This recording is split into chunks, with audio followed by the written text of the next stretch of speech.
Topology সম্পর্কে আমাদের এই ভিডিওতে আপনাকে স্বাগতম। এখানে একটি নেটওয়ার্ক কিভাবে কাজ করে এবং তার গঠন ও তার কার্যকারিতা সম্পর্কে জানব। নেটওয়ার্ক টপোলজি বলতে একটি কম্পিউটার নেটওয়ার্কের বিভিন্ন উপাদানের বিন্যাস বোঝায়। এখানে আমরা বিভিন্ন ধরনের টপোলজি দেখতে পাই, প্রতিটিরই অনন্য কাঠামো এবং উদ্দেশ্য রয়েছে। নেটওয়ার্ক টপোলজি হল একটি নেটওয়ার্কের বিন্যাস যার মধ্যে এর নোড এবং সংযোগকারী লাইন অন্তর্ভুক্ত। এটিকে বিভিন্ন ধরনের শ্রেণীতে ভাগ করা যেতে পারে, যেমন বাস, স্টার, রিং, জাল এবং হাইব্রিড টপোলজি।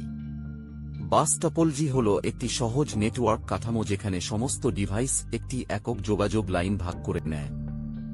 বাস টপোলজিতে ডিভাইসগুলি একটি একক ব্যাকবোন কেবলের সাথে সংযুক্ত থাকে, যা সেটআপ করা সহজ করে তোলে কিন্তু ট্রাফিক সমস্যার ঝুঁকিতে থাকে।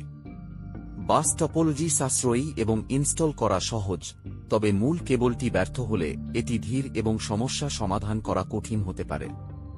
স্টার টপোলজি সমস্ত ডিভাইসকে একটি কেন্দ্রীয় হাবের সাথে সংযুক্ত করে, যা উন্নত কর্মক্ষমতা এবং নির্ভরযোগ্যতা প্রদান করে।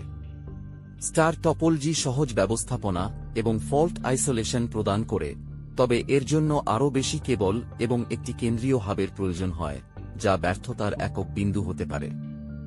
রিং টপোলজি ডিভাইসগুলিকে একটি বৃত্তাকার পদ্ধতিতে সংযুক্ত করে, যেখানে প্রতিটি ডিভাইস অন্য দুটির সাথে সংযুক্ত থাকে, যা একটি রিং তৈরি করে।